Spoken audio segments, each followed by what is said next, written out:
The Hindu cooperative bank के खाताधारकों की ओर से विधायक अमित विज से मुलाकात की गई, जिसमें उन्होंने बैंक की मौजूदा स्थिति को उनके समक्ष रखा और साथ ही उन्होंने अपनी मजबूरी को भी बताया, जिनके उत्तर में विधायक अमित विज ने कहा कि वे उन्हें भरोसा दिलाते हैं कि उनका पैसा उन्हें जरूर वापस मिलेगा, क्योंकि उन्होंने रिजर्व बैंक को लिखा था और उनकी सारी शर्तों को भी लगभग पूरा किया जा चुका है। जल्द ही बैंक पर लगी लेन देन की पाबंदी को हटा लिया जाएगा और बैंक की कार्यशैली को गति मिलेगी, लोगों को राहत भी होगी और लोगों का पैसा भी धीरे धीरे उन तक पहुंचेगा। उन्होंने कहा कि इसके लिए उन्हें अगस्त तक का समय दिया जाए ताकि वो इस काम को पूरी तरह से मूर्त रूप दे सके, जिसके चलते खाताधारकों की ओर से उनके प्रति आभार भी व्यक्त किया गया। और साथ ही खाताधारकों का नेतृत्व करने वाले रजत पाली ने कहा कि अगर अगस्त में किसी भी प्रकार का कोई नतीजा उनके सामने नहीं आता है तो वो सितंबर को आमरण व्रत के लिए विवश होंगे। मैं सब तो पहले 25/3/2019 जाना जो RBI ने यदि गाइडलाइनस लगाइया सी रिस्ट्रिक्शन ਉਹਦੇ ਵਿੱਚ ਸਾਡੀ ਬੈਂਕ ਦੀ ਉਦੋਂ ਬੜੀ ਮਾੜੀ ਹਾਲਤ ਸੀ। ਸਾਡਾ ਸਾਲ ਦਾ ਖਰਚਾ 10 ਕਰੋੜ ਸੀ, ਜਿਹਨੂੰ ਕੈਪੀਟਲ ਰਿਸਕ ਰੇਸ਼ੋ ਕਹਿੰਦੇ ਆ ਉਹ 9% ਪੋਜ਼ਿਟਿਵ ਹੋਣੀ ਚਾਹੀਦੀ ਹੈ, -38% ਸੀ। 55 ਕਰੋੜ ਦੇ ਕਰੀਬ ਸਾਡੇ ਲਾਸਿਸ ਸੀ, 80 ਕਰੋੜ ਦਾ ਸਾਡਾ NPS ਸੀ, ਉਹਦੇ ਉੱਪਰ 32 ਕਰੋੜ ਦਾ ਇੰਟਰਸਟ ਸੀ। ਅਨਾਪ ਸ਼ਨਾਪ ਲੋਕ ਭਰੇ ਦੇ ਸੀ। ਮੈਂ ਉਹ ਡਿਟੇਲ 'ਚ ਨਹੀਂ ਜਾਣਾ ਚਾਹੁੰਦਾ। ਮੈਂ CM ਸਾਹਿਬ ਦਾ, ਰੰਧਾਵਾ ਸਾਹਿਬ ਦਾ, ਜਾਖੜ ਸਾਹਿਬ ਦਾ ਤੇ ਸਾਰੀ ਆਪਣੀ ਟੀਮ ਦਾ, ਬੈਂਕ ਦੇ ਇੰਪਲੋਈਜ਼ ਦਾ, ਅਫਸਰ ਸਾਹਿਬਾਨ ਦਾ ਥੈਂਕਸ ਕਰਨਾ ਚਾਹੁੰਦਾ ਕਿ ਇੰਨਾ ਆਸਾਨ ਕੰਮ ਨਹੀਂ ਸੀ। ਜੇ ਇੰਨਾ ਆਸਾਨ ਕੰਮ ਹੁੰਦਾ, ਮੇਰੇ ਕੋਲ ਲਿਸਟ ਹੈ, ਮੈਂ ਤੁਹਾਡੇ ਨਾਲ ਸ਼ੇਅਰ ਕਰ ਰਿਹਾ। ਕੱਲ੍ਹ ਇੱਕ ਹੋਰ ਬੈਂਕ ਕੋਆਪਰੇਟਿਵ ਬੰਦ ਹੋਇਆ, 8 ਕੋਆਪਰੇਟਿਵ ਬੈਂਕ RBI ਨੇ ਬੰਦ ਕੀਤੇ ਨੇ। ਮੈਨੂੰ ਲੱਗਦਾ ਸਾਡਾ ਹੀ ਬੈਂਕ ਇੱਕ ਕੋਆਪਰੇਟਿਵ ਹੋਣਾ ਜਿਹੜਾ ਅਸੀਂ ਚਲਾ ਪਾਏ ਹਾਂ। ਉਹ CM ਸਾਹਿਬ ਨੂੰ ਉਹਦਾ ਮੈਂ ਪੂਰਾ ਕ੍ਰੈਡਿਟ ਦਿੰਦਾ, ਮਿਨਿਸਟਰ ਸਾਹਿਬ ਨੂੰ ਦਿੰਦਾ। ਸੈਕੰਡਲੀ ਅੱਜ ਦੀ ਜੋ ਮੈਂ ਸਿਚੁਏਸ਼ਨ, ਸਾਰੇ ਅਕਾਊਂਟ ਹੋਲਡਰ ਮੈਨੂੰ ਸੁਣ ਰਹੇ ਹੋਣਗੇ, ਮੈਂ ਤੁਹਾਡੇ ਰਾਹੀਂ ਉਹਨਾਂ ਨੂੰ ਦੱਸਣਾ ਚਾਹੁੰਦਾ ਕਿ ਮੈਂ ਡਿਟੇਲ 'ਚ ਨਹੀਂ ਹੁਣ ਜਾਣਾ ਚਾਹੁੰਦਾ, ਸਿਰਫ ਫਿਗਰ 'ਚ ਗੱਲ ਕਰਾਂਗਾ। ਅਸੀਂ ਜਦੋਂ 2019 'ਚ ਆਇਆ 310 ਤੇ 320 ਕਰੋੜ 'ਚ ਦੇਣ ਵਾਲੀ ਸੀ ਸਾਡੀ ਜਿਹੜੀ ਦੇਣਦਾਰੀ, ਰਾਦਰ 310 ਕਰੋੜ ਦੇ ਕਰੀਬ ਸੀ। ਅਸੀਂ 72 ਕਰੋੜ ਰੁਪਇਆ ਪਿਛਲੇ ਇਸ ਦੌਰਾਨ ਲੋਕਾਂ ਕੋਲੋਂ ਰਿਕਵਰ ਕੀਤਾ। 67 ਕਰੋੜ ਰੁਪੀਸ ਅਸੀਂ ਲੋਕਾਂ ਨੂੰ ਵਾਪਸ ਕੀਤਾ। ਖਰਚੇ ਆਪਣੇ ਅਸੀਂ 10 ਕਰੋੜ ਤੋਂ 4.25 ਕਰੋੜ ਤੱਕ ਲੈ ਕੇ ਆਏ ਸਾਲ ਦੇ, ਜਿਹਦੇ ਕਰਕੇ ਅਸੀਂ ਆਪਣਾ ਬੈਂਕ ਬਚਾ ਪਾਏ। ਅੱਜ ਦੀ ਡੇਟ 'ਚ 240 ਕਰੋੜ ਰੁਪਇਆ, ਪਲੀਜ਼ ਲਿਸਨ, 240 ਕਰੋੜ ਰੁਪਇਆ ਲੋਕਾਂ ਦਾ ਦੇਣ ਵਾਲਾ ਹੈ। ਉਸ 240 ਕਰੋੜ ਵਿੱਚੋਂ ਅੱਜ ਸਾਡੇ ਕੋਲ ਕੈਸ਼ ਇਨ ਹੈਂਡ ਜਿਹੜਾ RBI ਕੋਲ ਸਾਡੀ ਸਿਕਿਉਰਿਟੀ ਵੀ 150 ਕਰੋੜ ਪਈ ਦੀ ਹੈ, ਉਹ ਸਿਰਫ ਹੈ ਜਿਹੜਾ ਅਸੀਂ ਰਿਕਵਰ ਕਰ ਪਾਏ, ਉਸ ਕਰਕੇ ਕਰ ਪਾ ਰਹੇ ਹਾਂ। ਜਿਹੜੇ ਖਰਚੇ ਘਟਾਏ 240 ਕਰੋੜ ਚੋਂ 210 ਕਰੋੜ ਰੁਪਇਆ ਸਾਡੇ ਕੋਲ ਕੈਸ਼ ਇਨ ਹੈਂਡ ਹੈ, ਜਿਹੜਾ ਅਸੀਂ ਲੋਕਾਂ ਨੂੰ ਇਮੀਡੀਏਟਲੀ ਦੇ ਸਕਨੇ ਆ। 72 ਕਰੋੜ ਦੇ ਸਾਡੇ ਕੋਲ ਐਡਵਾਂਸਿਸ ਐਂਡ ਲੋਨਸ ਨੇ, ਜਿਹਦੇ ਵਿੱਚ 25 ਕਰੋੜ ਦਾ ਜਿਹੜਾ ਸਾਡਾ ਲੋਨ ਹੈ ਉਹਦਾ ਸਾਨੂੰ ਪ੍ਰੋਪਰ ਇੰਟਰਸਟ ਆ ਰਿਹਾ ਹੈ। that is the good money. The bad money is NPA, which is roughly around 47 crore. ਉਹ ਵੀ 47 ਕਰੋੜ 'ਚ ਕਰੋਨਾ ਕਰਕੇ ਹਾਈ ਕੋਰਟਸ ਨੇ ਪੋਜੈਸ਼ਨ ਲੈਣ ਵਾਸਤੇ ਸਾਨੂੰ ਮਨਾ ਕੀਤਾ ਸੀ, ਉਹ ਵੀ ਰਿਸਟ੍ਰਿਕਸ਼ਨਸ ਹੁਣ ਉੱਠ ਗਈਆਂ ਤੇ ਉਹ ਵੀ 47 ਕਰੋੜ ਹੁਣ ਰਿਕਵਰੇਬਲ ਹੈ। ਤੇ 240 ਕਰੋੜ ਦੇਣ ਵਾਲਾ ਹੈ, 210 ਕਰੋੜ ਸਾਡੇ ਕੋਲ ਕੈਸ਼ ਇਨ ਹੈਂਡ ਹੈ, 72 ਕਰੋੜ ਅਸੀਂ ਉੱਪਰ ਹੈਗੇ ਆ। ਜਿਹੜਾ CRAR ਹੈ, ਜਿਹਦੇ ਬੇਸਿਸ ਤੇ RBI ਚੱਲਦੀ ਹੈ ਕਿ ਬੈਂਕ ਚੱਲ ਸਕਦਾ ਕਿ ਨਹੀਂ, ਪਹਿਲੇ -38% ਸੀ 2019 'ਚ, today we are standing at +13%, ਕਿਉਂਕਿ ਕਰਾਰ ਸਾਡਾ ਹੁਣ 13% ਹੈ। ਅੱਜ ਵੀ ਸਾਡੇ ਕੋਲ 7 ਕਰੋੜ ਦੇ ਡਿਪੋਜ਼ਿਟਸ ਨੇ ਪਲੱਸ 'ਚ, ਕਿਉਂਕਿ ਬੈਂਕ ਹੁਣ ਕਮਾਈ ਕਰ ਰਿਹਾ। ਅਸੀਂ 2.5 ਕਰੋੜ ਦਾ ਟੈਕਸ ਵੀ ਪੇ ਕੀਤਾ ਐਜ਼ ਅ ਇਨਕਮ ਟੈਕਸ। ਹੁਣ DC ਸਾਹਿਬ ਨੇ ਚਿੱਠੀ ਲਿਖਵਾਈ ਹੈ, we have clearly written, I am sharing this letter with you. DC ਸਾਹਿਬ as since he is administrator also, ਅਸੀਂ ਕਲੀਅਰ ਉਹਨਾਂ ਨੂੰ ਕਿਹਾ ਕਿ ਕਾਈਂਡਲੀ ਪਲੀਜ਼ ਸਾਨੂੰ ਇਹ ਹੁਣ ਨੋਰਮਲ ਆਪਰੇਸ਼ਨ ਕਰਨ ਦਿਓ। ਹੁਣ ਆਂਦਾ ਮੇਨ ਮਕਸਦ ਹੈ ਲੋਕਾਂ ਦਾ ਪੈਸਾ ਵਾਪਸ ਕਰਨ ਦੀ।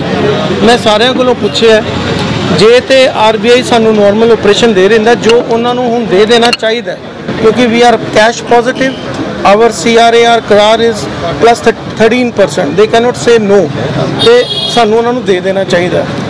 ਜੇ ਉਹ ਸਾਨੂੰ ਬੈਂਕ ਚਲਾਉਣ ਵਾਸਤੇ, ਕਿਉਂਕਿ ਇੱਕ ਉਹਨਾਂ ਦਾ ਆਡਿਟ ਹੁੰਦਾ 31 ਜੁਲਾਈ ਤੱਕ ਸਾਡੇ ਸੀਐਸ ਨੇ ਆਡਿਟ ਕਰਕੇ ਰਿਪੋਰਟ ਉਹਨਾਂ ਨੂੰ ਦੇ ਦੇਣੀ ਹੈ। 20 ਦਿਨ ਉਹਨਾਂ ਨੇ ਮੰਗੇ ਨੇ ਕਿ 20 ਦਿਨ 'ਚ ਉਹ ਆਪਣਾ ਆਡਿਟ ਕਰਾ ਕੇ ਦੇਣਗੇ। ਮੈਂ ਰਿਕੁਐਸਟ ਕਰਾਂਗਾ ਉਹਨਾਂ ਨੂੰ ਕਿ 20 ਦੀ ਜਗ੍ਹਾ 15 ਦਿਨ 'ਚ ਕਰ ਦੇਣ।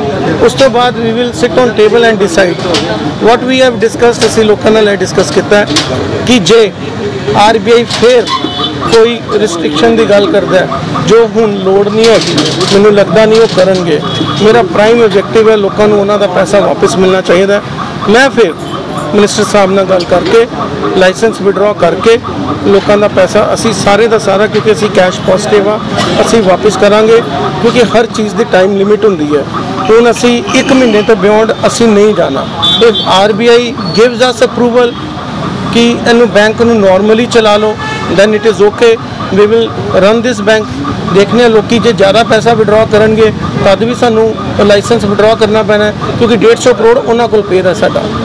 जे RBI किसी तरीके नाल कहती है कि असी यह नहीं कर सकते, then I will request CM साहब एंड मिनिस्टर कि साडे कोल ऑलरेडी कैश पॉजिटिव आ, असी 240 करोड़ देना, साडे कोल 210 plus 72 282 crore 210 cash in hand है तो 72 करोड़ साडा असी लोगों को लेना है। So we are positive, so let us withdraw the licence, request RBI to withdraw the licence so that we असी अपना पैसा लोगों को वापस दईए। तैनू दोबारा तो कोऑपरेटिव बैंक करके असी अपना स्टेट अलग चलावांगे। तो आई एम एश्योरिंग, देखो आई एम मैक्सिमम, देखो हर चीज़ ना टाइम लिमिट ना करनी चाहिए। Now we are in a situation, DC साहब को चिट्ठी जा चुकी है, मैं 1 महीना मैक्सिमम इत्थे इंश्योरेंस दी है। I will not wait more than 30 सितंबर तो अच्छा अगस्त तो 31 अगस्त तो पहले असी वेट नहीं करांगे। साडी ऑडिट तुहानूं मैं दस्सिया 31 जुलाई नूं रिपोर्ट चली जानी है।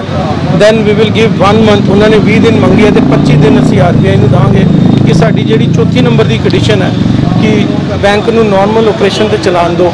जे वो दिंदी है तो ठीक है, जे नहीं देगी since we are cash surplus तो मैं फिर CM साहब नूं ते लोकां नूं रिक्वेस्ट करके इनू अपना बैंक नूं लोकां दा पैसा बंद करांगे।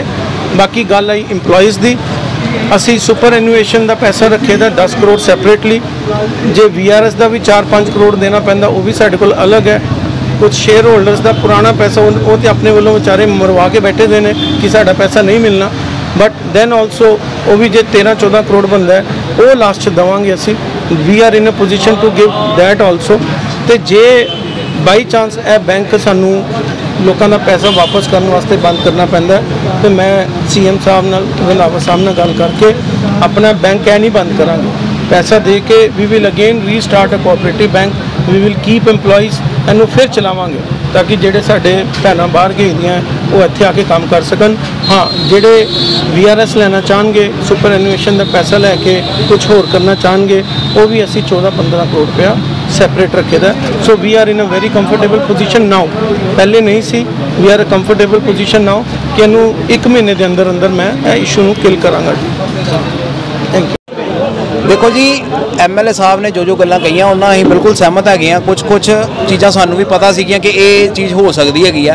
जिवें असीं MLA साहब को गए ही, उन्होंने कहा ही सानूं कि अज असीं बुधवार नूं असीं शामी 5-5:30 बजे तुहाडे कोल आवांगे, कुछ ना कुछ अनाउंस जरूर करांगे। उन्होंने अनाउंस जो कीता हैगा बहुत वधिया, सारे ਜਿਹੜੇ ਡਿਪੋਜ਼ਿਟਰ ਆ ਬੜੇ ਖੁਸ਼ ਹੈਗੇ ਆ कि चलो घट्टो घट्ट ਸਾਨੂੰ ਇਹ ਗਰੰਟੀ ਤੇ ਮਿਲੀ ਹੈ ਕਿ ਪੈਸੇ ਆ ਗਏ ਹੈਗੇ ਆ। ਹੁਣ ਇਹਨਾਂ ਨੇ ਆਸ਼ਵਾਸਨ ਸਾਨੂੰ ਦਿੱਤਾ ਆ कि 31 अगस्त तक 31 अगस्त तक ਜਿਹੜਾ बैंक का हल जरूर हो जाएगा। ठीक है, 30 तरीक तक 30 जुलाई तक 31 जुलाई तक इन्होंने पता नहीं बैंक का कोई हल करना, ऑडिट कराना। उस तो बाद इन्होंने RBI को टाइम लिता है 21 अगस्त तक इन्होंने सानू क्या है कि बैंक का कोई ना कोई हल निकल जाएगा।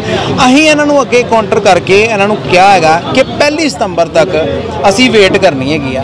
ठीक है, उदों तक साडा जिहड़ा संघर्ष है, साडा जिहड़ा धरना है वो जारी रहेगा। धरना ही खत्म उस वेले ही करना, साढ़े सारे डिपॉजिटर भाई किसी को पूछ लो, धरना असी उस वेले खत्म करांगे जिस वेले चैक साइन हो गए साड़ी जेब च आ जाएंगे तो साढ़े ट्रांसफर हो जाएंगे दूजे खात्यां 'च पैसे। उदों तक जारी रहेगा। पहले दिन तो मैं कहना आ रहा जब तक साढ़े पैसे नहीं सानू वापस। भुख हड़ताल भी जारी रहेगी। भुख हड़ताल जी है ना वो 30 तरीक तक जारी रहनी है, 30 जुलाई तक। ठीक है, उस तो बाद जो 1 महीना है वो धरना रेगूलर रहेगा, जिदा अगे चलता आता पाया है। ठीक है, धरना रेगूलर रहेगा।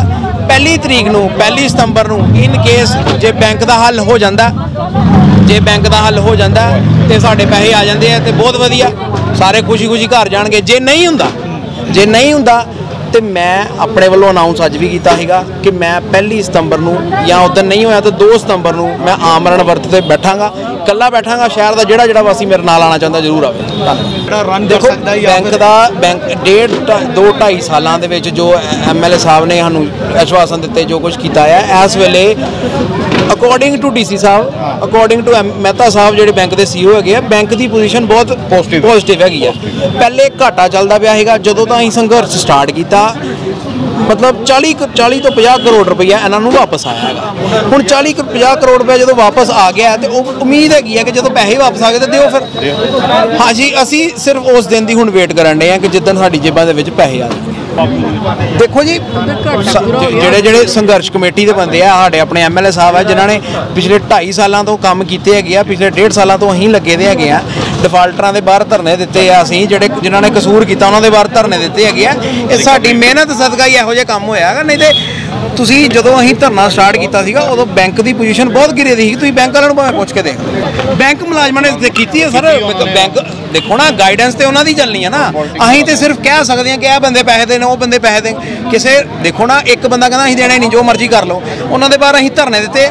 ਇਹ ਜੋ ਕੰਮ ਹੋਇਆ ਇਹ ਸਾਰਿਆਂ ਦਾ ਮਿਲ ਮਿਲਾ ਕੇ ਹੋਇਆ, ਕਿਸੇ ਇੱਕ ਬੰਦੇ ਦਾ ਕੰਮ ਨਹੀਂ ਕੀਤਾ ਹੈਗਾ, ਕਿਸੇ ਇੱਕ ਬੰਦੇ ਦਾ ਕੰਮ ਨਹੀਂ ਹੈਗਾ। ਇਹ ਸਾਰਿਆਂ ਨੇ ਮੇਲ ਮਿਲਾਪ ਕਰਕੇ ਕੰਮ ਹੋਇਆ ਹੈਗਾ। ਸਾਰੇ ਸ਼ਹਿਰ ਨੂੰ ਪੈਸੇ ਮਿਲਣਗੇ, ਉਹ ਸਾਰਿਆਂ ਦੇ ਸਿਰ ਤੇ ਟੋਪੀ ਬਣਾਈ ਗਈ ਕਿ ਸਾਰਿਆਂ ਨੇ ਪੈਸੇ ਦਵਾਏ ਹੈਗੇ।